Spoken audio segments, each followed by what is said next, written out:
শিলাবতী নদীর ওপর কোন জায়গায় ব্রিজ হবে, নিমতলায় নাকি গাদিঘাটে? এই নিয়েই বিগত দুদিন ধরে চলছে চরম বিতর্ক। তবে নিমতলায় ব্রিজ তৈরির দিকে পাল্লা অনেকটাই ভারী রয়েছে। আজ 26শে জুলাই ঘাটালের মহকুমা শাসক সুমন বিশ্বাস, বীরসিংহ উন্নয়ন পর্ষদের ইঞ্জিনিয়ার প্রাণজিৎ সিনহা এলাকা পরিদর্শনে গেলে তাদেরকে ঘিরেই নিমতলায় ব্রিজ নির্মাণের দাবি জানান স্থানীয় বাসিন্দারা। লোকসভা নির্বাচনের আগে ঘাটালের সাংসদ দীপক অধিকারী ঘাটাল ব্লকের শিলা রাজনগর গ্রামে প্রচারে গিয়েছিলেন। সেই সময় ওই গ্রামের বাসিন্দা পড়ুয়ারা হাতে পোস্টার নিয়ে দেবকে শিলাবতী নদীর উপর একটি ব্রিজ তৈরির দাবি জানায়। সেই দাবি মতোই দেব কয়েকদিন আগে ওখানে একটি লোহার ফুটব্রিজ তৈরির জন্য বীরসিংহ উন্নয়ন পর্ষদের কাছে লিখিত প্রস্তাব পাঠিয়েছেন। সেই প্রস্তাবটি এখনো প্রাথমিক স্তরে রয়েছে। বীরসিংহ উন্নয়ন পর্ষদ এখনো অনুমোদন করেনি।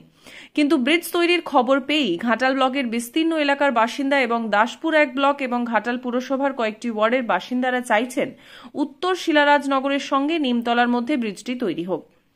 এ নিয়ে তারা বৃহস্পতিবার নিমতলাতে পথ অবরোধ করেন। অন্যদিকে দক্ষিণ শিলারাজনগরের বাসিন্দা এবং গাদিঘাট রসিকগঞ্জের বাসিন্দারা চাইছেন দক্ষিণ শিলারাজনগরের সঙ্গে গাদিঘাটের সংযোগকারী ব্রিজ হোক। এই নিয়েই দুই এলাকায় চরম উত্তেজনা রয়েছে। আজ মহকুমা শাসক এবং ইঞ্জিনিয়ার নিমতলায় পরিদর্শনে গেলে সেখানেই তাদের জনতা ঘিরে ধরে নিমতলায় ব্রিজ তৈরির চূড়ান্ত সিদ্ধান্ত ঘোষণা করার দাবি তোলেন। তৃপ্তিপাল কর্মকারের রিপোর্ট। সংবাদ পাঠে আমি সংহিতা শিরোমণি, স্থানীয় সংবাদ।